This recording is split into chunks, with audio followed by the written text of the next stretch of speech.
Well, I'm really excited about this one. I've got my best mate and facilitator on my left. I've got David, Ian, Alex, and James. And these four young, handsome men have recently done our Men Without Mask retreat exactly 3 weeks ago. So within this conversation, within the flow of the conversation, we're going to be exploring why they chose Men Without Masks. What were their expectations? How did they feel initially when they came into the retreat in that kind of sticky period? What were some of the factors or some of the things that happened in the retreat that enabled them to feel safe and allow them to express? We'll also talk about some of the favorite parts of the retreat or maybe some unfavorite parts of the retreat. And I'm really interested to speak to these men about their experience post-retreat. What was it like when they got home? How has the experience of the retreat affected the relationships, affected the business? They're all successful businessmen in their own right. And just really excited about this conversation. And nothing's been staged. And I'm looking forward to listening to these wonderful men. So the first question to David. David, why Men Without Masks? What were your expectations coming to the retreat? What drew you to us? I think it popped up on my Instagram, like many guys, right? And it popped up on a friend of mine, his profile, and he was talking about he'd been, and he talked about what he got out of it, you know, purpose, direction, a connection with his emotions, his feelings, and also brotherhood. And I think at that point, I'd been kind of in my consciousness, I was looking for some sort of men's retreat, you know. I've seen for myself that my relationship in groups of men had always been like football, cricket, but it never gone much deeper than that. So when I saw this, I just felt drawn to it in terms of the work and what it was about. Great. Ian, same question to you, mate. Yeah. Well, the Men Without Masks, what it's based on, the 4 archetypes of man, king, warrior, magician, lover. It came up briefly at something I was doing with Martin, and it literally was, he said there's some good literature there, and he said it once. I looked for it, found it, read it, and I was blown away by it. Passed it on to my 2 sons and my father, and we had 3 generations who were chatting about it, which really did help. And again, like David, like the role models in your life always come from football players and, you know, iconic people that didn't really resonate with me, but I was looking for something in them, and I found it in the book. And actually just looking at the pictures of the 2 men on the book, I thought they're not your bog standard role models, you know, wasn't really impressed by them, but what they've written, blew me away. So then I do support anything Martin does, but regardless of that, when he spoke to me about what you were up to, I just knew I had to have a dip into it. More to do with that, the book resonated with me, and I can comprehend it and I can understand it, but I'm not doing deep work on that book. You guys were. So for me to get the opportunity to go and explore it with someone who's actually, you know, looking deeper into it, I couldn't knock it back really. And I couldn't fault it. Okay, so knowing that we followed the map of the 4 archetypes was a carrot, and also you resonated with my story and Martin's story, right? Yeah, of course. Yeah. And just for viewers watching, what Ian's referring to is the classic book, The King, Warrior, Lover, Magician, and there's other books around this topic which are beautiful as well. And these are 4 archetypes, or if you like, energetic or psychic energies moving through us, parts of our psyche, parts of our being. And we use these 4 archetypes just as a general framework to move through, and within those 4 quarters we have lots of juice and lots of different activities and processes, but we embody these different archetypes because they feel very different as we move through the retreat. We find it extremely useful. And we also add a 5th archetype, which is the archetype of brotherhood, which is really missing in today's world. Alex, on day 1 of the retreat, you got out your car, you brought your bags in, you checked into your room. Yes. This incredible location, Broughton Hall in Skipton, and then we met in that room, 25 men in a circle, bit of music playing, nobody knows each other. What was going on for you then, mate? And what happened later on to allow you to feel safe? Day 1, I was nervous. I sort of went in thinking, I'll be able to wing this. There's a big group of men. I can just network my way around the room, won't be a problem. But I was sitting there at the beginning, I thought, what are we going to do? Everyone was sat in a circle. It was a totally new experience for me. And I was out of my comfort zone, but I was expecting that. And then you did a quick intro, and I thought, this guy reminds me of Matt. So they're all, they're all on the same team. And then I sort of think,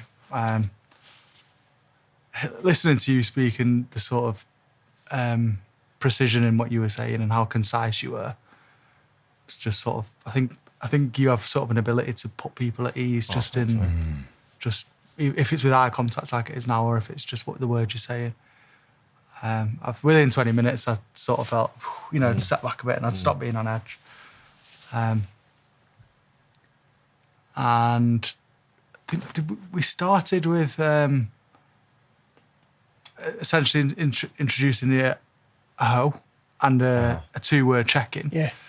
And the beauty of the circle was, I came to learn this throughout the time, so it's not original thinking now what I'm saying, but it only takes one person to be vulnerable for, 1 or 2 sentences, and then all of a sudden everyone, okay, he said he's nervous, so it's okay if I'm nervous now. Yeah. And I guess the retreat itself really, really encapsulated that. It was a space for blokes of all different backgrounds. Like we have all different upbringings, businesses, whatever that is, stages of life, to be able to be vulnerable amongst one another, and there'd be absolutely zero judgment, and that was an amazing. Well, that was the beauty of the retreat itself. That was just the start, wasn't it? And that was just day one. That was just like 20 minutes in. I was like, wow, what's going to happen here? And then, So seeing a group of men openly share was like giving you permission to do the same, right? for me, yeah, it was. Yeah, absolutely. That was the permission. Seeing someone else do it. And Alex, I hope you don't mind me saying this. It seemed that the first 2 days for you were a bit of a roller coaster, but then on day 3, day 4, and especially day 5, you beamed, you shone, and like from the time when your mind was saying, "What am I doing here?" to the time when you felt incredibly engaged and the playful side of you came out. What were the key components of the retreat that made you feel, do you know what? I'm safe here. I can be myself. I can be silly. I can just have a laugh. Like, what was it? For me, it was, and this isn't being said for effect. It was you. It was you. A couple of times you just caught me. I think you just saw me. I was so in the shadows in those first couple of days, and I was so uncomfortable, and the whole experience was so new to me. And I started thinking, I'm a confident lad. Like, what's going on here? Like, how come I'm not shining? This is normally a place where I'd shine. And you grabbed me a couple of times, said, "Come on," like gave me a bit of a shake. And I guess what you do now is giving me permission. Yeah. And Magician Day was where I was 100 Club and the Lodge was where I really sort of found something sort of just changed. Yeah. And I did feel safe. Okay, And right. it was just that sort of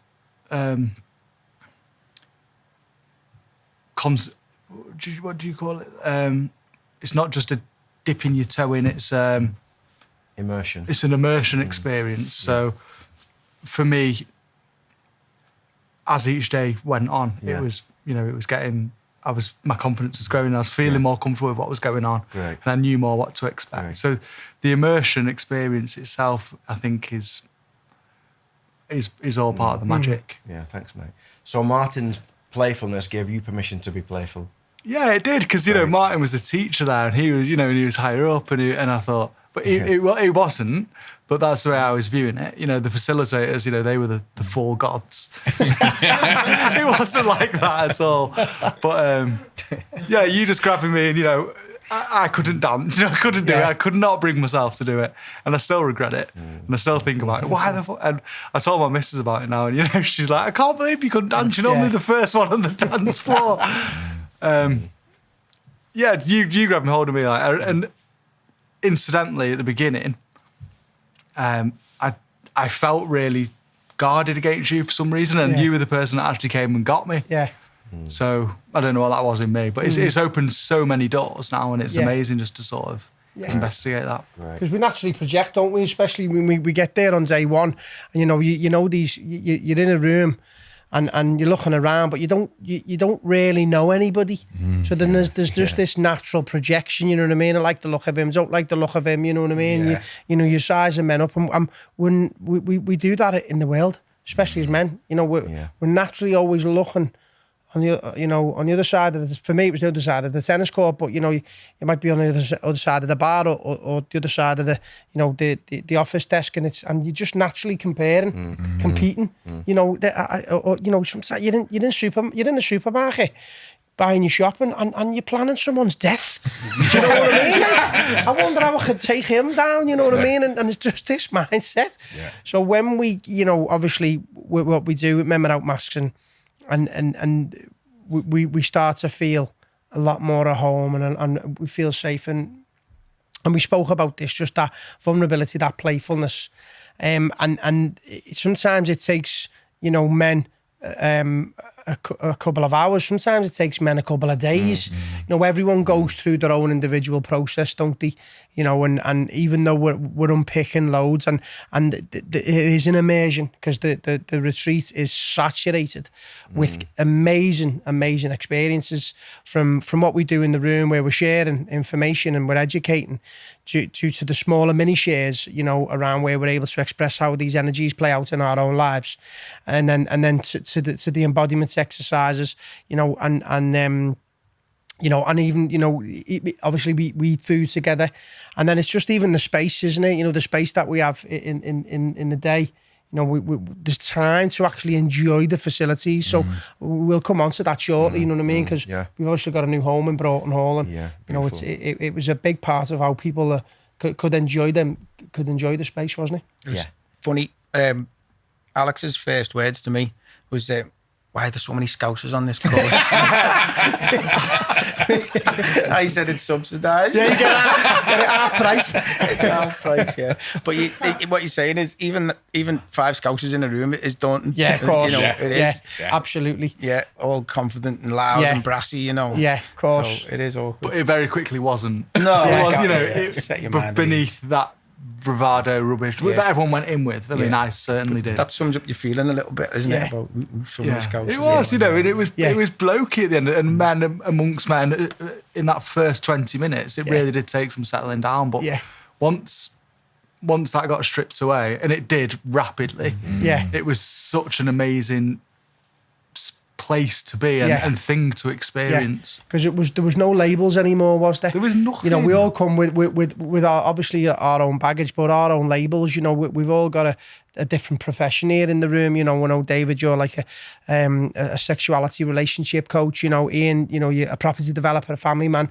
You're an art dealer, an antique jewelry, and then we've got James over here. He's an engineer. So men with all different almost labels from all walks of life, but then all of a sudden it just falls away, doesn't it? And then it's just men. We're just in a room. We're just exposing each other. We're being exposed, and then there's just this almost this remembrance. You're like, okay.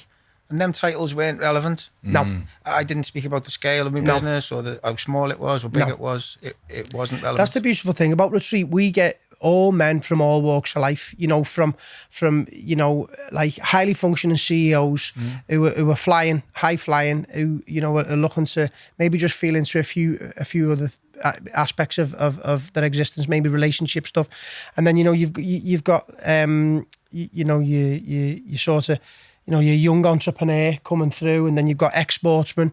We get so many, Craig, don't we? You know what I mean? And that's the beautiful thing about Men Without Masks as well, isn't it? It is.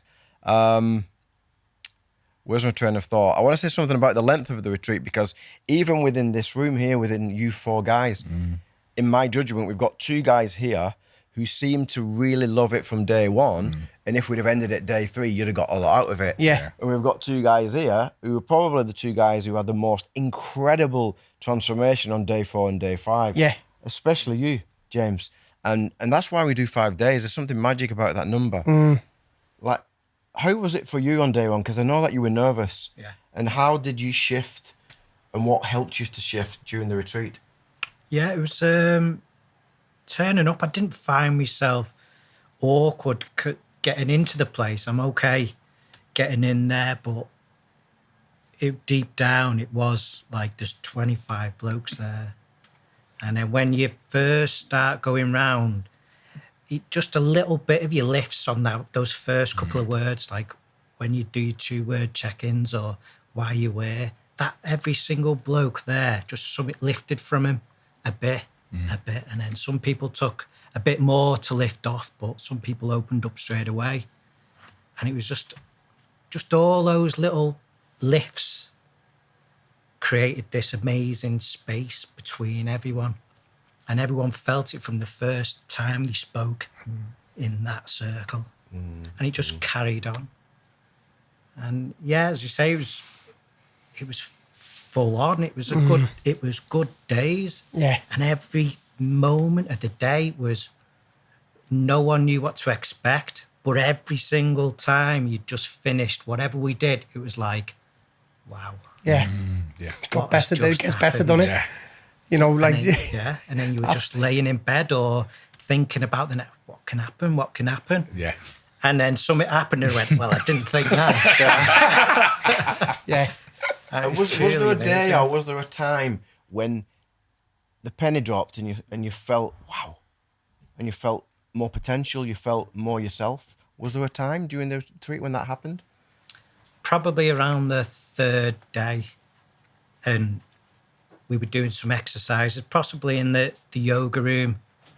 And it was everything seemed to went light on me. So the day of the warrior. Yeah, I was quite, even though I was sort of moving, I wasn't really letting go. But then something in that room happened and then I just totally let go.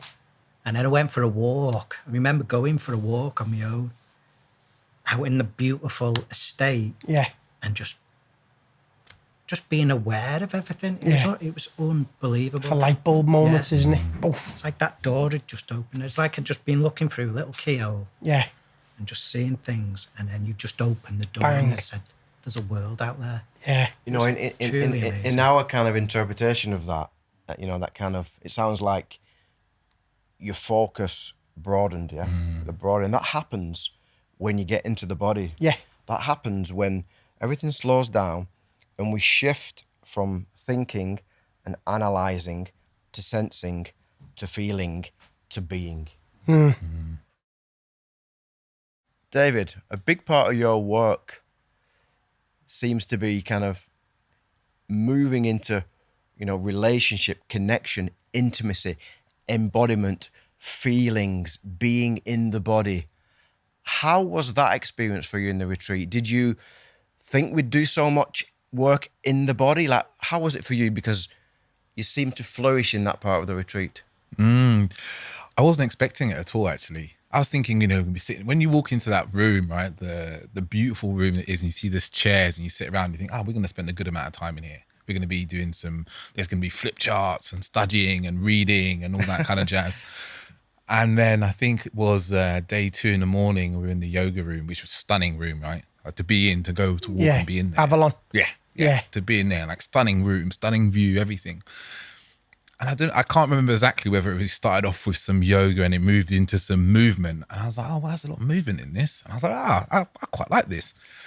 And by like day 3, like I thought I'm pretty present in my body. I feel my body quite intensely. But by day 3, I was like, my body feels like on a couple of levels above of aliveness, you know? Yeah. Like I can feel any small little part of my body. I think there was even a moment where I was like, oh, I think I might, that old knee injury, I can feel that there. Let's just be careful with that. And it was just being really deeply aware of what was going on in each part of my body that was really beautiful. And I really took it away afterwards as well. It's just like being able to kind of snap into the body, move. Like I find myself, my hips were even more loose. I was walking with more of an ease around the streets and wherever I was going. So yeah, I was quite surprised by that, but it was a really beautiful, like I loved it. I loved that. It wasn't necessarily easy straight away to get into, but I found new levels and depths of embodiment, of movement, of flow. Thanks, mate. Can I answer that question? Of course you can, mate. Yeah. I found an intelligence below the brain, Yeah.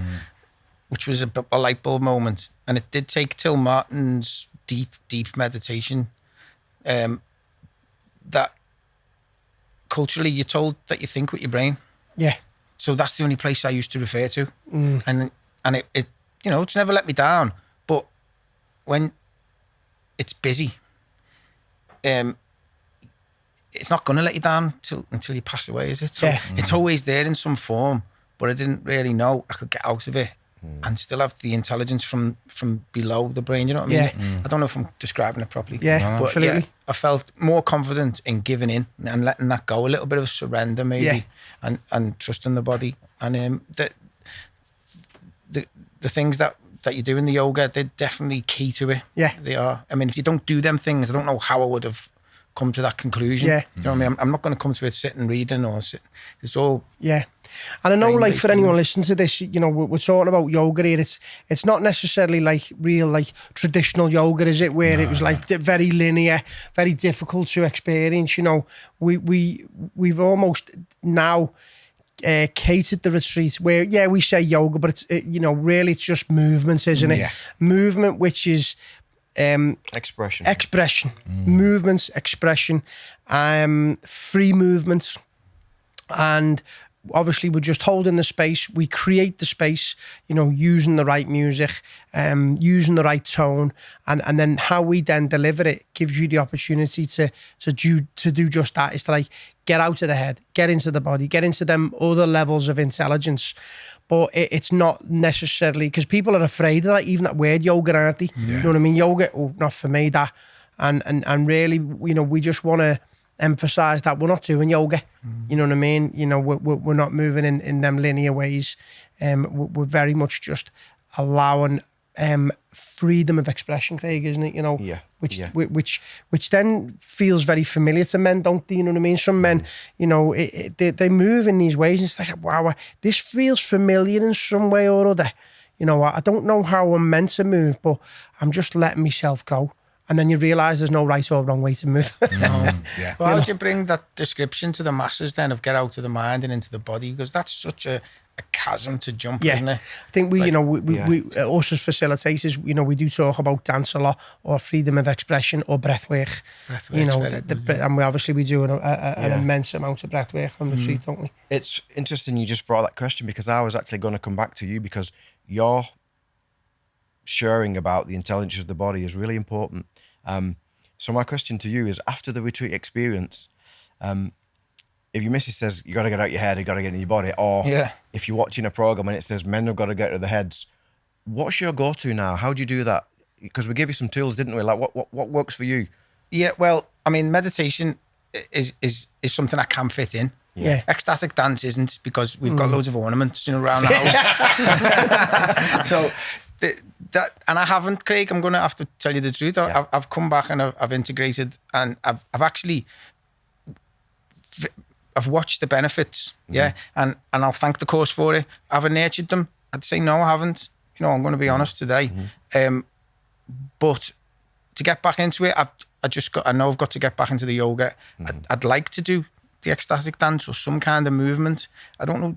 Does the Jiu Jitsu help, Mark? Yeah, I mean, I do a lot. You know, it certainly does. You know what I mean? That is one reason why I did get into Jiu Jitsu. I've been doing Jiu Jitsu now for about a year. Yeah. And one of two reasons. One, I wanted to learn something new. You know what I mean? You know, we become so familiar with movements, and so I wanted to learn something brand new. And two, I knew that it was going to put me in the body completely, and it does. You know, like getting on the mat with another guy and you know and rolling out some sessions, you know, and doing it in a really safe, respectful way. For me, it's been an incredible game changer. You know, I'm very familiar with getting into the body. I'm okay with dance. I'm okay with yoga.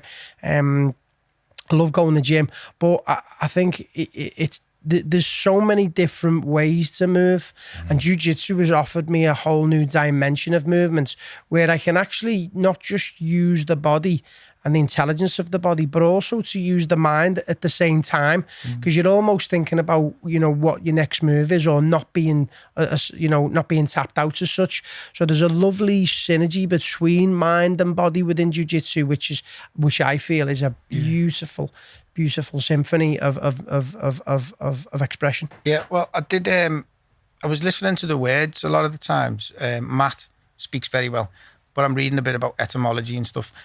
And I had a little moment where I was very relaxed and I was very in the body, and we'd done some dance. And then Matt said something about winding down of an evening. And I thought the word winding down, That's it right. actually means Winding down. Yeah, well, we go and sit on a couch with the telly on. That is not winding down. That's right. Yeah. But we think that's winding down. And I think historically that term has probably come from going to move somewhere, That's why people reach for the ale. Anything. Ian, Yeah. do you know what I mean? They reach for that glass of wine of a night time because all day they've been stressed. You know what I mean? We can get on this sort of hamster wheel, can't we, in life? And then we come home and the nervous system is so fired up. And also, our default is to live in the head. So it can be all right. We've got to reach for, maybe it might be the bath, but sometimes the bath ain't going to cut the mustard. You know what I mean? And then we're putting Netflix on. We're trying to tune out, but that's not really doing its job. And then it might be a glass of wine, or in some cases for a bottle. It's going to have to be a bottle of wine for me to actually relax, unwind, untangle my thoughts and the tension that I'm holding in my body, to actually allow me some sort of dreamless rest. But I've realised that wasn't serving me. Yeah, exactly. But what we got up to did. Yeah. And I just think that the term unwind, I think it actually means movement. I really do.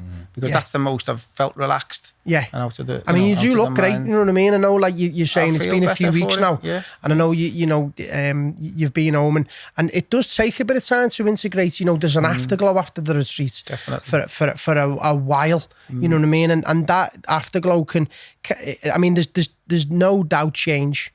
There's the change in instance, and it's also gradual, and there's no doubt you come out of retreat a different man from what you go into it. And then there's this process then that you're integrating, and you've been given all these tools, and even though you're saying, all right, I haven't sort of felt into anything over the last few weeks, you're still on that wave, you know what I mean? And that's going to be like that for a while as such. Integrating That's something it. different. It's a massive integration because, where yoga is easy to integrate. Well, that's it. We're talking about the hero's journey. We've been on a 5-day retreat, coming back to James. Had you done anything like that, James, before? No. We can live in just almost this, like, collective story, can't we, where we're going to work 9 to 5, or we're working 40, 50 hours a week. We get to the weekend, I know you play golf, and you might have a few ales with the lads, and then it's almost like there's just it's like a default, isn't it? You know what I mean? You just get into this space, and then you get on retreat, and the reason it took you probably a few days for you to feel into it is because it's so alien to your narrative. It's so different to the paradigm that you've been living in. It can take a bit of time, and then you certainly got that juice. Day 3, 4, and 5. You know what I mean? And because I didn't know anything about my friend Rob. Yeah, he said, "I'm going on this thing," and I was at a point in my life where I went, "Yeah, I'm in. Yeah, I am in." Yeah, and I did not know anything about Yeah. it. I didn't know you guys. Yeah. I didn't know what it entailed. I just went, I'm in. And you just knew you were looking for something. We're all inevitably, especially as men, we're looking for some sort of initiation. We're looking for something purposeful. And sometimes it takes, we have to look at our life. It takes an element of will to actually invest in yourself and come on retreat. There's a willingness, you know what I mean? But we get through this position where sometimes we go, is this my life? There's more to this, you know what I mean? Okay, I've got a decent life. I know you've got a great job. I know you have fun in your life. You know what I mean? I know you've got some hobbies. I know you live in a lovely house. You know what I mean? But sometimes that doesn't cut the mustard, does it? You know what I mean? You can tick all these boxes, drive the nice car, earn the X amount of pounds for the nice job a year, but you feel uninspired, unfulfilled. and you just know there's something missing. And we try to fill it with instant gratification, don't we? And don't get me wrong, you get that pleasure for a little bit, and there's nothing wrong with emotional satisfaction, that pleasure. But you know, there's depth. You know, there's something more deep and meaningful to you. Do you know what I mean? And coming on retreat, you know, from a sense of knowing, I know something within inside me needs to be activated. And obviously you trusted your mate, and Rob is a mate of mine. He's done a lot of the courses here in Liverpool. So like there was just a nice blend then of like, you know what, I'm in for this. And then no doubt since retreat, you know, how's life been for you? It's been unbelievable. It's exactly how you've explained it there. It was like, I should be having a good life. Everyone should be happy. Yeah. It's a good life, but I still couldn't open that door. Yeah. But after every single day, it was a wow moment. Yeah. And it's for me. It was for me. Yeah. And it just brought things out. And then I was a bit scared leaving, thinking, this is just amazing place. Yeah. Amazing experience, amazing men. Yeah, amazing facility. How am I going to get... Yeah. How am I going to do out in the real world now? But it was like a skyrocket. Yeah. And I just felt like someone had pressed the reset button on me. Yeah. And every morning I woke up and I was up.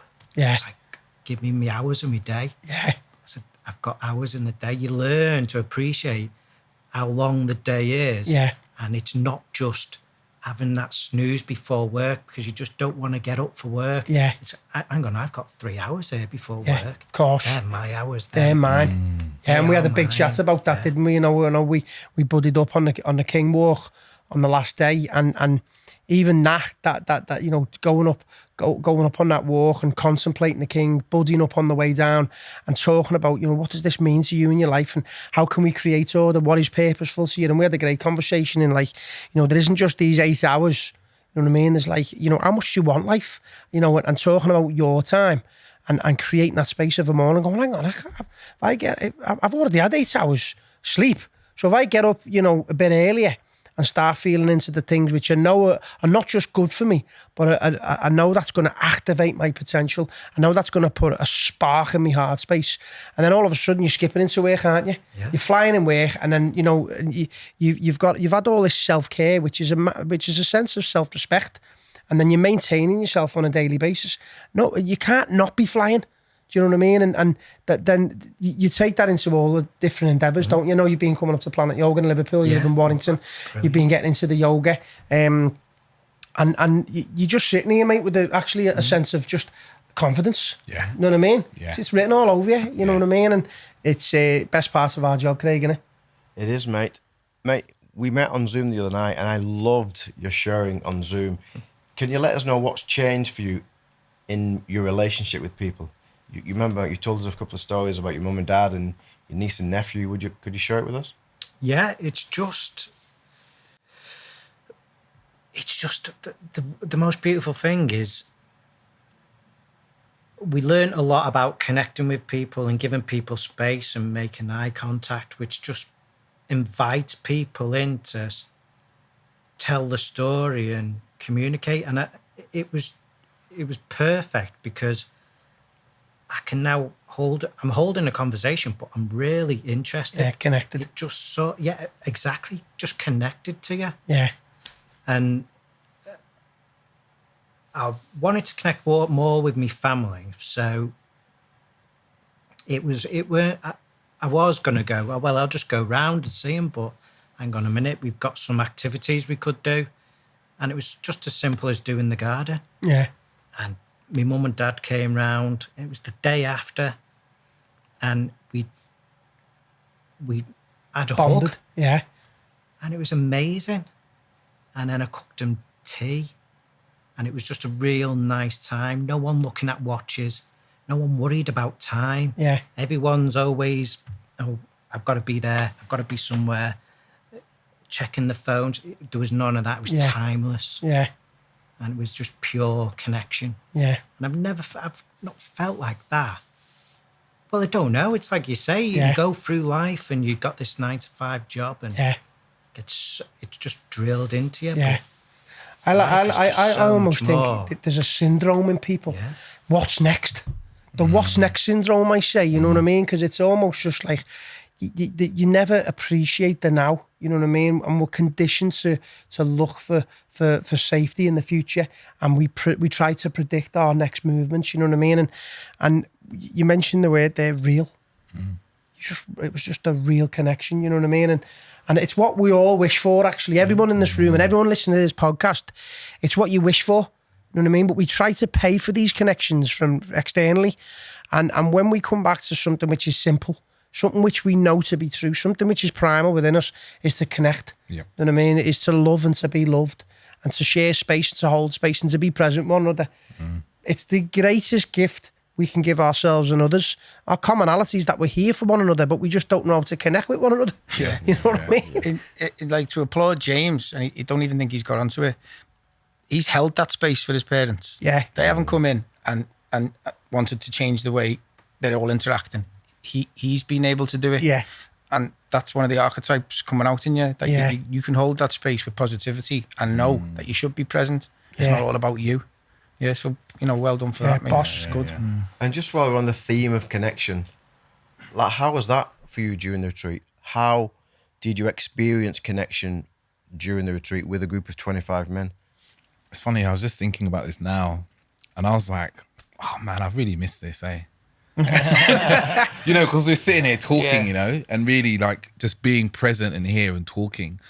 And it really just brought me back to like, day after day. And it felt like, I wouldn't say day after day, minute after minute, hour for hour, but we were always connecting in some way. From the first day, from the first time the circle started, people opened their mouths and they shared.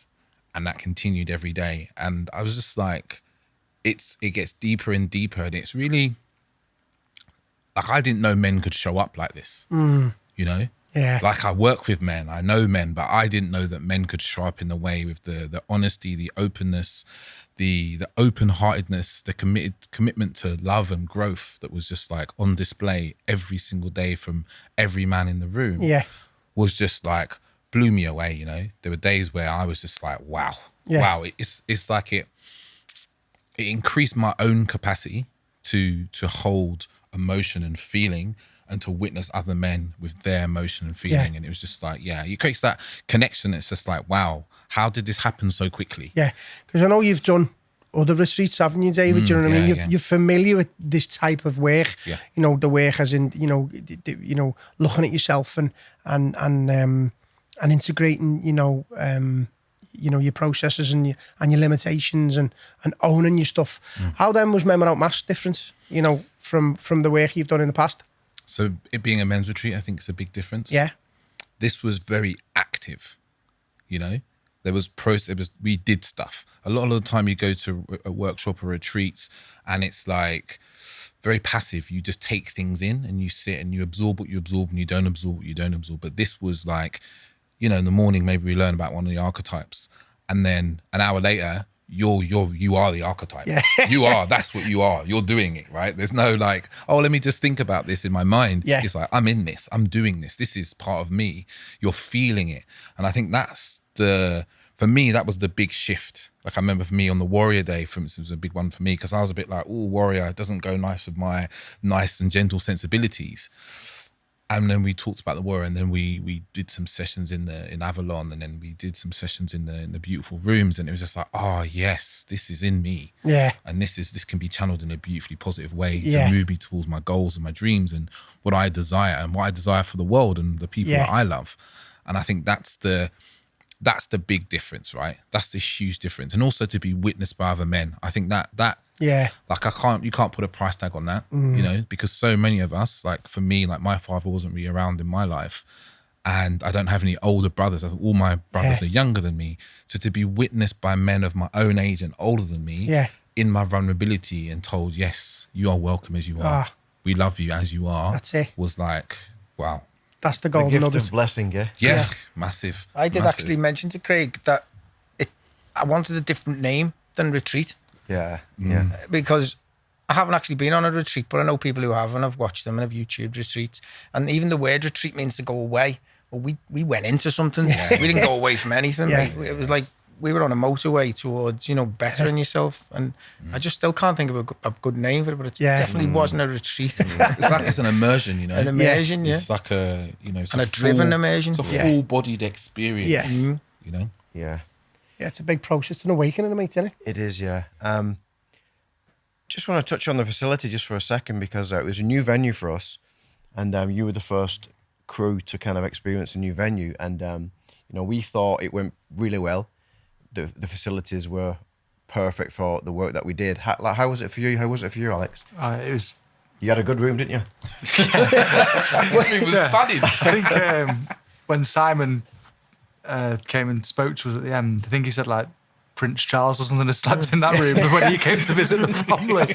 It was absolutely mind-blowing, amazing, like incredible, palatial. Yeah. Really, really incredible, really special, and a great place to do that sort of work. Yeah. Great.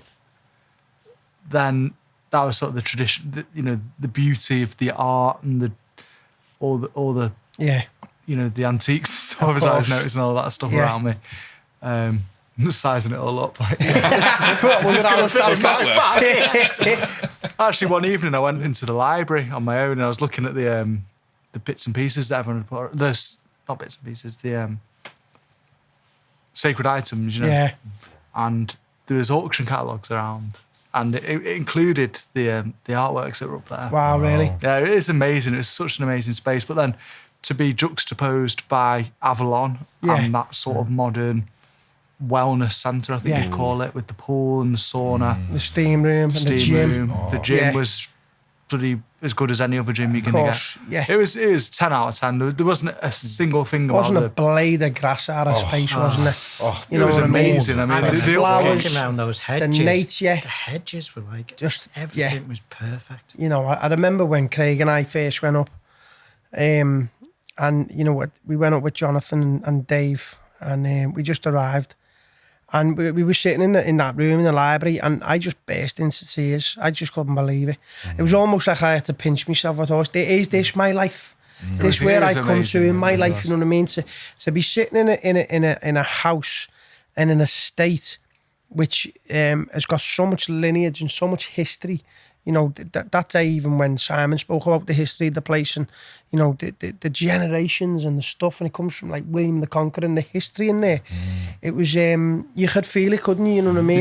it was a pleasure to actually be in that sort of, you know, in that environment. Yeah. And you know what the thing as well is sometimes you can go to a place like that and you can almost feel like you don't belong or you're not welcome. Yeah. But every part of how the place was just, it was there for you. Yeah. You know, even like the staff, it was, everyone was like, hey, how are you? Couldn't do enough for you. Welcome. It was just so welcoming. And it actually now it's a nice part of how we hold the space for this immersion, this retreat, because it's the process is the process.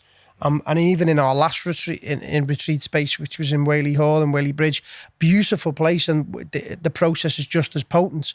But this is just the icing on the cake, Craig, isn't it? You know what I mean? Yeah. The cherry on the top. Because when you get that free time and you can go and have a sauna, you know what I mean? You can stay in your room. You know what I mean? You have to go for a nap. The bath, the en-suites in them rooms were like something like it's like the Ritz. You know what I mean? It Like was we're talking mega, about 5-star, beyond 5-star. The food was incredible. The service, you know, and so it was an immense pleasure for us felt like a holiday for us, Craig, in the end, didn't it? You know what I mean? Did you notice Privilege. when I put my bag in the room, there's no locks on the doors. Yeah. And then I came out of the room questioning it, and then the guy who runs it, is it Simon? He's moving a bed round, and the family were there. Yeah. She was carrying the daughter. Yeah. And I thought, we're in somebody's home here. Yeah. But not having the lock on the door speaks volumes Yeah. for the place that it is. Yeah. It meant a lot. It's only a small thing. But it then you soon knew felt like ours, didn't it? Yeah. It felt like ours. you knew at that minute. Everywhere was ours. Relaxed, yeah. Because that's the thing, we are just in the house. There is our retreat. It's not being shared by anybody else. You know what I mean? So it's very much men without masks energy throughout the whole experience for 5 days, and because that exclusivity and that intimacy has to be that energetic for us, isn't it, Craig? Yeah, you know? yeah, for sure. Now, the retreat itself, the retreat process, you know, we've been doing it for a number of years now. we know it's refined, we know it's potent, we know it's powerful, we know we have the capacity to move you over the 5 days and for you to leave in an empowered state, you know, ready to go on. We know that the echoes will last as well. But I'm quite sure that the viewers watching, you know, the men, the women that are watching, they want to know what the outcome is. They want to know, well, okay, the retreat is great, but how has that influenced this man's life? How has that influenced his relationships? How has that influenced his partner, his kids, his mom, his dad? How is it affecting his capacity to move into the world? What is his definition now of manhood, and what is his mission, and where is he going in life? And David, can we start with you? So, like, it's been 3 weeks. How has it been for you, and what have you taken away, and what are you moving into? I'd say it's been up and down, but more because you're on such a high when you go and you go back into the world and everyone else is kind of where they are, you know? But also you kind of ride that wave back into life as well. I think there's two examples of like what shifted in me that come up in my life, like direct things that occurred. I had a really big conversation with my dad. Me and my dad never been very close. I took him out on Father's Day for dinner, and I sat him down and I was like, I just want to ask him a couple of questions. That turned into me talking to my dad about his life and his whole life. I literally got my dad's whole life story over the course of a few hours, right? And I'd always been quite scared to talk to my dad. You know, you think me, big man, not talk to his dad, ask his dad a few questions. But as a kid, my dad was quite an intimidating man. He told me his whole life story, like what happened when he had his first children, why he came to the UK from Jamaica, what his father was like. And he said something to me that I've never heard him say before. And he was like, no one ever showed me how to be a dad. And he could tell there was a sadness behind that. There was a sadness in his whole life story. But I didn't, whereas many years ago I would have heard that and I've just looked for the things to be angry at him for. I just accepted his story as his story and just heard him completely. And I really was like, yeah, this is my dad's story. I completely understand how he's got here. That's one big thing that kind of happened. And the second thing was I had an argument it wasn't the argument, sorry. My girlfriend was upset one night. And you know, like many of us, sometimes your missus gets upset, you don't know what to do. And I was like, oh, she's upset, don't know what to do. There's nothing I can really say. I just put some music on, you know, and I picked her up and I danced around the front room. And I just felt into the moment, you know, and it was a bit like what we'd done, you know, through the days. It's like, what's there for me right now? What am I feeling? What feels like the thing to do right now? And we just danced. We put on one of the playlists from Remember About Masks. And we just danced around the front room for maybe like 2 or 3 tracks. And then we stopped and I looked at her and she was beaming and smiling. And then we sat down and then we carried on the rest of our evening. It was just like, that wouldn't be something I'd have done before. Yeah. And like that, having that ability to just be in that moment and be like, what's there to feel here? This is what's true. This is what's necessary. Yeah. And just move through Lovely. that. And I like the word necessary there. He just felt like that was necessary. Yeah. I'd just like to jump in for a minute, Craig, is you know, we sit here as facilitators, but we've done so much. We're there as participants as well. And from my own life, you know, since that first retreat we held in Dartmoor in the summer of 2017, have every single retreat I've ever been on, coming back has been a massive platform for me to continue to expand. You know what I mean? And so all my endeavours, professional and personal, have just improved. You know what I mean? Have just cleaned up. Have just found a deeper layer of meaning. You know, I'm very lucky because, you know, we get to sit on 4 retreats a year. You know, so every time I come back and so anyone listening to this and anyone maybe watching my life from the outside, my successes have certainly compounded over the last few years because of Men Without Masks, wholeheartedly. You know, that has been the number one. Obviously, there's a few other aspects in there. I've had really good people around me supporting me, i.e. my partner, Angela Thompson, and being a father and having a child there, which drives me, you know, to provide. But it's been the retreat. We come back from the retreat, we have this potency, this urgency to like really want to do something purposeful, to clean up, to take responsibility, to let shit go, and to create order. And I know that it's every single time I come back, I've got clarity, and I make some moves, and literally, you know, the way people feel into the gifts I offer the world and how I hold the space in Liverpool has only come from the retreat we hold, which is Men Without Masks, you know. And I know you're the same. You come home every time from retreats, and the shit you get done is incredible, isn't it? Well, this time is more, for me, is more sacred than any other time in my life. I spent the whole of yesterday and the day before just refining my own self-awareness, what I'm grateful for, what drives me, where I'm going, my vision, my purpose, my mission statement, my 90-day goals, my targets, and my accountability team, where I can be potentially world-class. And I'm just clear as a bell. And we were talking earlier about men's work and what it means to us. And for me, men's work, whatever that is, involves going to an edge, moving through that edge, transforming a new reality, and becoming more clear.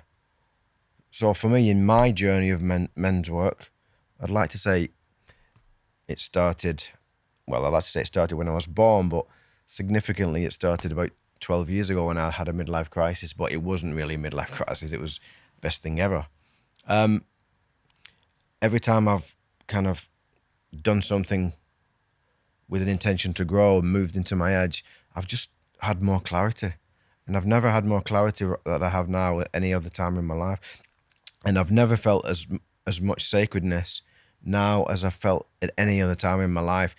And I used to get triggered by that word, sacredness, spirituality. What are you talking about? But now it's like, phew, I know who I want to become. I know what I need to do to become that man. And I know what it will give me, outer and inner. And it's like, it almost brings a tear to my eyes. And I think that's what sacredness means, finally. So yeah, it was very, very significant for me, Martin. We'll come on to Ian in a second. Just want to ask David, because we know that you're a coach, and quite a healthy number of men, actually. I know you were already a coach, but a healthy number of men leave the retreat and they end up exploring becoming some kind of coach. It's almost the inspiration of the retreat moves them into wanting to serve people. I want to ask you, like, is your toolbox a little bit more full now? Like, what did you take away from the retreat that's enabling you to be a better coach and connected with people? Yeah, it's definitely added a few things to the toolbox in terms of just the movement, actually. The movement's a big one, actually. That's been a really big one for me. I think in some way every day I've moved. Even if it's just me moving from one end of my front room to the other, I do it with some movement, not just my linear movement. And that's something that I've actually taken into some of my work with clients. And it's hilarious. Like a couple of my clients have come back and been like, they come to me because they want to be more social, or they want to be better in their relationship. And I'm like, okay, I want you to like dance or sing for 10 or 15 minutes a day. After a week, they come back and I'm like, how's that been? I've been more positive. I've been enjoying my days more. Me and the missus have more time, or I'm meeting more people and all these other things. And I like, do you think it's to do with the dancing? They're like, well, it is, but I don't know how those two things are connected. And I just go, yeah, great, yeah. Because you move into more energy for the body. But it's also added to me because I've had more energy to give to people as well. Yeah, thanks, mate. Nice. And Ian, we loved having you on retreat, mate. You know, your honesty and your truthful directness, and it was evident in the retreat that you adore your family. Thank you. How has it been for you since the retreat, reconnecting with your family and seeing them for the first time? And yeah, I was nervous coming home. Played music all the way home. Didn't look at my phone because they'd been in the box for a week. So I just wanted the next people I see to be them. Didn't do any business. Wow, powerful getting home. It was a lovely evening. They had a banquet for me, even though I'd had a roast dinner. Yeah, and it was lovely, and I was very grateful, and the gratitude poured out of me. Integrating with them, with this new little bit of me, I actually said to Craig, could you do me a flyer for me missus? And just to say on it, Ian's been through this week. And you may expect this from him, and this from him, and this from him, and give him space to do this. And anyway, he didn't do me a flyer, so I just had to like ease my way in, mindful of it. Second day, I just wanted to be with the girls. So they were going to the gym, and I said, I'm going to meet you at the gym. Went to the gym, and they said, oh, we've got a new dad. He's never been in the gym with us. And I listened to that and tried to, obviously, I have actually slipped back a little bit, but business takes over. But no, I haven't, I've seen them today in the gym as well. So I'm making more time for the girls. So that might be the lover in me. I found an ability, and I was conscious of making it a point. I think I said it a couple of times, of listening to people that don't really serve the environment. Do you know what I mean? I can be dismissive of people because I'm busy, I've got something to do, I'm not really interested in you, yeah, and then I'm off. Yeah, so been mindful of being more present with them people. But being present in conversations, I've found I've got an ability to mediate and not be triggered. Yeah.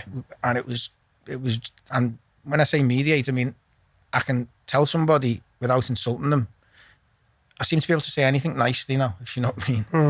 And which was good, because I would get triggered in arguments, and I would react, because I could shoot them down quickly, because I knew the concept back to front, or I knew the process back to front.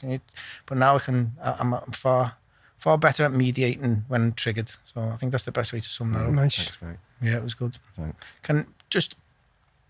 Part of being the king, is when you're on the outside looking in. Say you're like a bird of prey, and I feel like I'm on the outside looking in and not on the inside looking out. So I feel like I've got more control over my life than my life controlling me. And then that came from the walk to the top. And I think Dave said, portray your kingdom. Yeah. Which is only your life, isn't it? Yeah. So I feel like sometimes I'm better on the outside looking in and not on the inside looking out. And that served me well, and that's definitely come from the retreat. Lovely. Yeah, Nice, and it gives you the chance to see where your queen's not being the queen, or your prince is not being the prince, without snapping. Yeah, you can see it from above and just come back down and deal with it. I think one other thing then, before we move on to the fellas over on the right, is there's definitely a bit of a buzz around Liverpool now, Ian, isn't there? You know what I mean? Where like a few years ago, obviously, I'd mentioned men without masks or the men working, and it wasn't necessarily being received as much as it is now. No. And we know, I mean, I could probably reel off 20 guys from Liverpool who've all come back and are all doing incredible work, you know what I mean? And so being a Scouser and sort of, coming back from retreat, how's it been like, sharing your experience with other like Scousemen? Oh, I'm still choosing who to open up to. Yeah, of course. I really am. But I can put up with the laughs and the giggles at the start. Yeah. But then they are intrigued. Yeah. Because they know a few others who've been on it. Yeah. And they're like, well, he's a good lad, him. Yeah, he's a good lad. He's on the ball. Yeah, so why have those two been on it? Yeah. What's going on here? Yeah, and then you start, only if they're inquisitive, you'll start talking through your whole story. I'd say Men Without Masks for me is the epiphany of my journey so far. Yeah. But I see my journey as a never-ending jigsaw. Yeah. And I'm adding pieces to it, and I'll never finish it. Yeah. I don't want to finish it because I would be egotistical to think I could finish it, and what you do when you're finished. But with regards to what you're saying about Liverpool, like just to go to yoga 8 years ago is step one. Yeah. You know what I mean? Yeah. I didn't know what to wear. I've never been to yoga. And then to go to meditation with you, step two, it's another piece of jigsaw. And then to take mushrooms, are we cool talking about these? Yeah.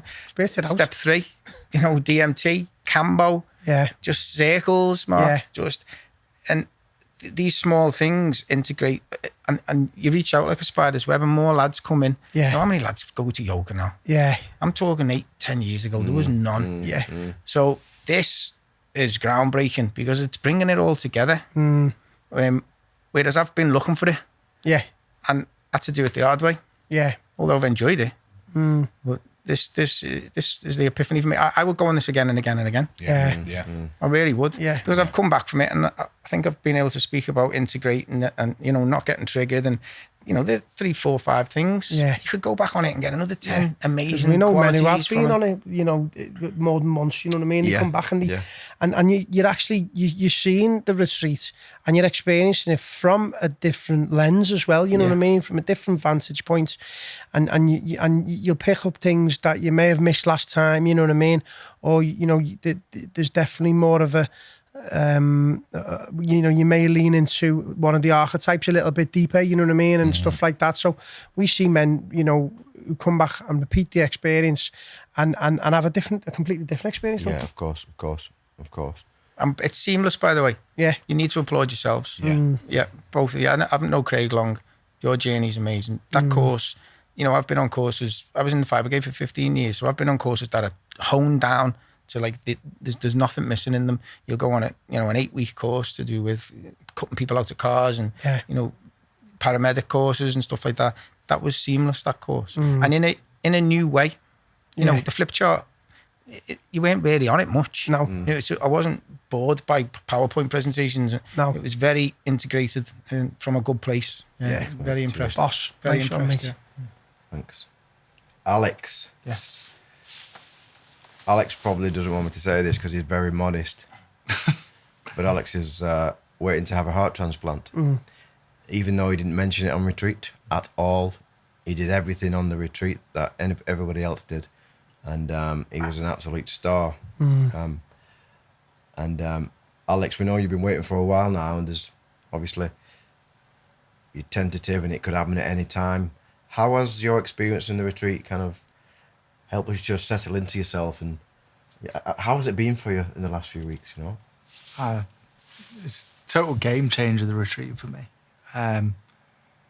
You were talking earlier about this toolbox, and David added a few things to his toolbox. I never even had a toolbox. so it's now, wow, this thing. And one thing I got from the retreat was a feeling of I discovered a new level of safety within myself. So it doesn't matter about the what I've got to ahead of me on my road of life. I know that if I can connect with myself or get out of my brain and into my body, that there's a level of safety there, and I'm going to be okay. And it really was a very special experience. I think if every bloke in the country could go on this retreat, or was open to it at least, I think the world would be a different place. Someone spoke about, it came to me before, the ripple effect. So people are inquisitive, aren't they? When I've been at a wedding this past weekend, I'm seeing a lot of my old schoolmates, and they're like, you have changed, like something is different, you've got a different vibe, different energy coming off you. It's been a total life changer for me. Personally, intimately, my missus doesn't even recognise me anymore. I would fly off the handle and do whatever before the retreat, and now I'm calm. I can go into things and think, I wonder what that's bringing up for her in here, in this situation. It's compassionate space. Really compassionate and so present now. It really has changed so many aspects of my life. I think my missus will thank you both, actually. This is the human experience right here, though, isn't it? You know what I mean? This is what wealth is. This is what living a rich life is connection, is presence, you know what I mean? And authenticity, and relatability.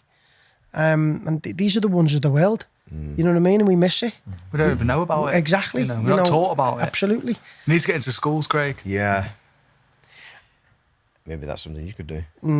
I mean, it is what Alex is talking about here. You do change, and we lose weight in the retreat, but not physical weight, energetic weight. We release baggage. We release stuff that we've been holding on to consciously and unconsciously for such a long time. And then you just look different. You smell different. People can smell you. You know what I mean? It's like, you just, what is it? And because you give off a new aroma, you see. There's a new aroma energetically. You're just like, I can't put my finger on it. But wow, you just feel great. And there's a sense of grounding, isn't there? Yeah, so can we talk about the 100 Club? Is that, absolutely, yeah. Is it? Yeah. Or do you want to keep No, secret? absolutely. Talk about it, Have you guys come up with that concept? Yeah. Yeah, that is absolutely phenomenal. Like, the difference in how you feel after just beating the shit out of a pillow. I don't even know what it was. I've tried to explain it to so many people, but that was one of the pivotal points for me, definitely. I mean, I don't know about you had a good go, didn't you? Yeah. I watched yours. Yeah. You turned around a different man from the Yeah, warrior. I felt so light after that. And Yeah. that was the tipping point for me. Yeah. That was the change. And I thought, you know what? I'm just one of these lads. Yeah. You know, it doesn't strip everything else away. Yeah. Because everyone else has stripped everything else away. I think what's so beautiful about the 100 Club as well is it is not just your own process and the process of safety and the process that we actually undertake. You know, there's something that we're there to release, but being a witness to somebody else's process, it's just as potent, if not more. Yeah. Just going to bring that up. To witness it, to feel hold it. space, to compassionately feel that man release possibly 20, 30 years of guilt, of shame, or of anger, or of rage, something that needs, and to watch it unfold in front of your eyes, like the emotions, like and what it brings out, and the camaraderie, Yeah. and the brotherhood. It's just like nothing you experience. You know what I mean? It's like you just go into war together, and you're just in that room. The energy you create, yeah. You can't bottle that stuff up. You can't buy that stuff on No, you Amazon couldn't- you Prime. couldn't- you couldn't pay You've got an amount of money fucking to get that. experience it. You can only taste that stuff. You know what I mean? But you bring it in at the right Yeah. period in the 5 days, Yeah, by the way. absolutely. That You force. couldn't do that on day one. No way. Yeah, of course. All very well. We bring it in at the right orchestrated. times. Yeah, you know, as you said, it is seamless, and you know we've well thought it out, and there's nothing really out of place now in the retreat. But it's we also trust that what we hold space for in retreat has moved through us. Do you know what I mean? It's been a mixture of looking at what works, looking at what doesn't work, but we are now in a place of deep trust. So we have there's the core structure, but there's also, we leave a lot of room for godliness and spontaneity and magic. Yeah. And when that unfolds, that's where the real transformations are, Craig, as you know. Yeah. Like in that room, it's such a weird emotion. It's not just like watching a sad film. No. It's just Raw. something deep. It's like it tingles. Yeah. that you- Yeah. It's just Real, this isn't it? weird, Yeah, but it's so safe. yeah, Yeah. It's all contained. It's safe, and then it comes out happy. yeah, at the end. Yeah. And I'd like to like how Matt got us all through that, yeah, and then knowing that he was going to do his, yeah, it was unbelievable. How Brilliant, wasn't it? he stayed so strong Yeah. for everyone's, because he knew how important it was for everyone to go through this experience, and he held it right up until the end. But he had to do his. It was beautiful. How do you feel about your future, James? Looking forward to your future. Yeah, I think the door is opened, and it's keeping it open. It's, as I say, when I first got out into the world, I was looking. It's hard to explain, and I've tried thinking how to explain it. But you said it. You put my thoughts into words. Then when you were saying there was clarity, you just want to get stuff done, and all this stuff that you've been holding on to, and it could be stuff around the house or little jobs or Yeah. little things that you want to do in life. Done. yeah, It was so easy. Done. There you go. And then it's just keeping it up, and I felt a real urge to how to tell people that they should go on it. Like you said, everyone in the country should go on this course, because I was thinking you could be the richest footballer in the world. They do this type of work every day, and there seems to be something in sort of our class which just goes like men's retreat. No, not for me. yeah, But no, any man can go on it. People only fear the unknown, Yeah. James, don't they? They only fear what they don't know. Yeah. Even if you think you're the perfect, or your life's going is how you want it, there's little gold. There's gold there that you're missing, and it could just absolutely take you to another level, and you didn't even think you had a level. Yeah. That's right. Or it can bring you out the slumps. Yeah, definitely. Do you know when you said, like, explaining it to people, I know it's quite new for you to dip your toe into this, but I found it a bit of it's a burden to have an awakening. It can be heavy on your shoulders because you want to shout it from the hilltops and not everyone around you is No one ready. wants to listen. And it can cause anxiety. Yeah. You're listening to people who you love, even your dad or your son, going on and talking basically repetitive culture bullshit. Yeah. And you want to just go, listen, that ain't it. But until you physically experience it, and this is how you experience it, by the way, you can't, they can't really get it, can they, James? So you probably do want to shout it from the hilltops. Yeah. Every morning. It's rein that horse in. It's Every morning it's when hard, I wake isn't it? up, I've got these few hours, and I would just spend just a little 5 minutes, and then I think, oh, what did I do yesterday? Yeah. Oh, I did this, and then what am I going to do today? This. Write them up. I'm flying. Bed made, curtains open, outside, in the garden, do my little thing. But it is the actions speak louder than words in the end, don't they? Yeah. Because people in the end, you're almost just like, right, I'm going to keep this to myself. I'm just going to do me, stay in my own lane. But it's almost like you just swim into the promised land all the time. You're moving to the light, and then there's people in your life, and they're stuck in like a swamp and a stickiness, and they see you moving, and they go, where are you going? Because the direction you're going in and whatever you're doing, I want a piece of that. Yeah. I'll have a bit of that. I'll have a bite of that cake. I'll have a piece of that pizza. Because I don't know what you're doing, but whatever you're doing, where are you doing it? And how much does it cost? You know what I mean? It came to me when I was trying to impart it to my sons that if they're not ready, they're not going to listen. But I remembered you emulate your heroes, but you don't listen to those who profess. Yeah. So I just had to crack on, and then they just copy you because you just want to be Spider-Man, don't you? You just want to be your dad. But if you give it them, have you been trying to explain to people or bring them on board? Yeah, or? and it does it like a hard air sometimes when you first start off. Yeah. But then, right, okay, then I'm going to explain this bit to you and this bit to you, and then all of a sudden, I found a lot of the girlfriends were like, really, oh, that's amazing. Yeah, I need one of them. I need one of them. And then eventually the lads will just go, oh, yeah. All right. And then it's like, and you do get in, and you must see it in your face and how much you believe. And, And you're always going to get your naysayers. You're always going to get people buzzing off it. You know what I mean? And that's okay. You know what I mean? It's important that we accept everybody's process in the end. You know what I mean? We're not saying that this retreat is the only thing out there. We're not. We're just saying that, we're really talking about the bigger picture here, fellas, aren't we? About what it means to be a man. Do you know what I mean? About the hero's journey. About what it is to step into your potential. To do something purposeful in your life. To not look back and go, I shoulda, coulda, woulda. You know what I mean? I wish I would have tried that, or you know what, I could have been a bit more compassionate, or I wish I would have been a lot more present. I just didn't see nothing. I missed it all. There's that quote by John Lennon: "Life happens when you're busy making plans." You know what I mean?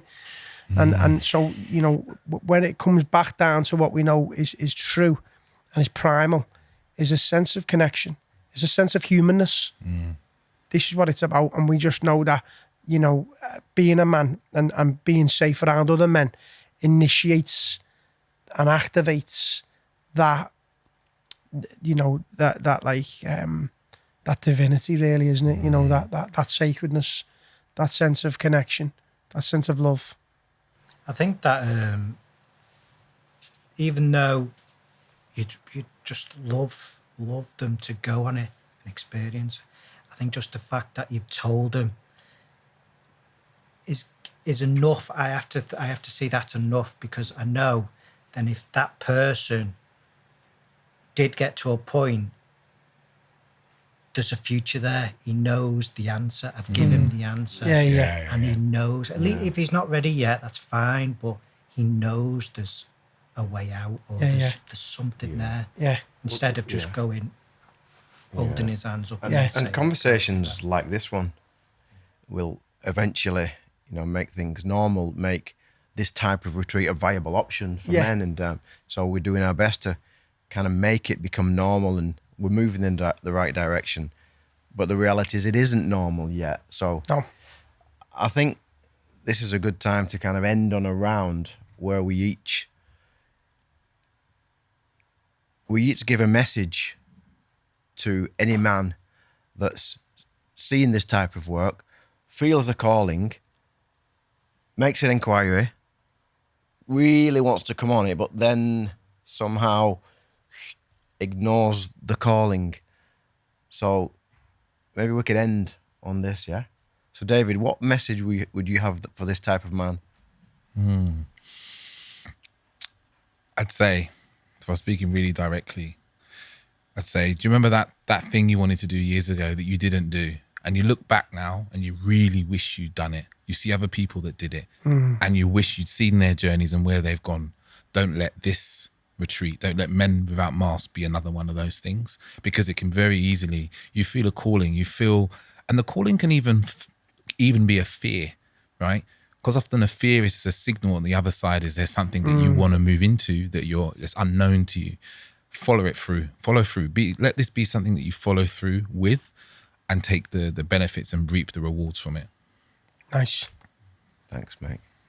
Yeah, I would say to any man that's got a niggle and you know what it is, but you don't really know what it is, and you itch it every weekend, but it doesn't ever go away and it doesn't fill you up, and standing on the terrace and getting pissed and getting off your tits doesn't fill your niggle by the Monday, it's because this will fill your niggle.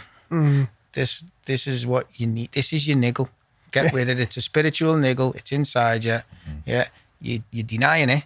Yeah, but it's you know it's not going away, because what you're doing is not going to make it go away.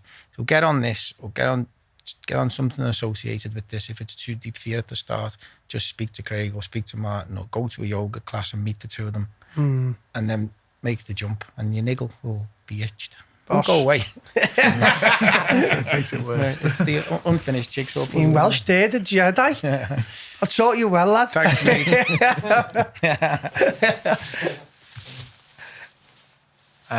It's the greatest indulgence, or the greatest investment anyone could do for themselves, in my opinion. That that transaction is the greatest thing, and it there isn't a 5-day experience where someone could learn more about themselves or about the world, about how to be. And I would say just show up, do it. You wouldn't regret it. And it was the best thing I've ever done, and I was probably the most reserved going into it. It's a game. It's a life changer. It's a game changer. I know I've said that word a few times, but it really is. Boss. Lovely. Yeah, I think if any man's out there, if they've seen that sign, if they see the Men Without Masks, if someone's told them about it, like my friend did about me, you're in. Go for it. If you're looking for stuff like that, this is the stuff. This is the good stuff. The only stuff. This is the goal. The pure. You won't regret it. And I felt all the way up to day one. I hope it's not too late. I hope I've not left it too late to change my life. And you haven't. No one's left it too late. Go for it. Go to your edge. Go all in. Boss. You won't regret it. I think my message that's coming to me in this moment is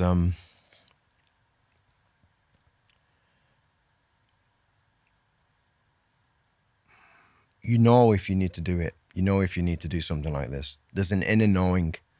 Ian called it the itch. There's an inner knowing.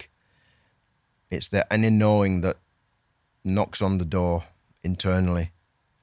Mate, you got more than this. Mate, there's more in you.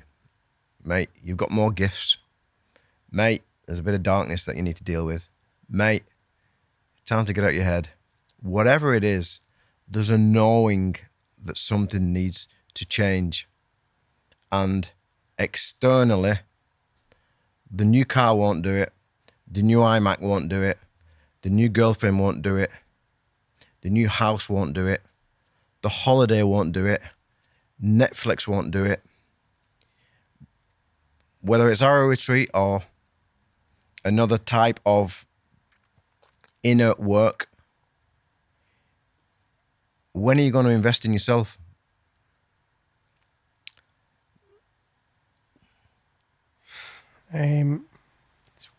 It's pretty simple, really. It's get out your own way. I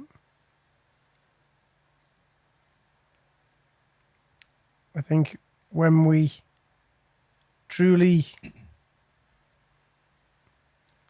step out of the culture that we've been programmed to live in and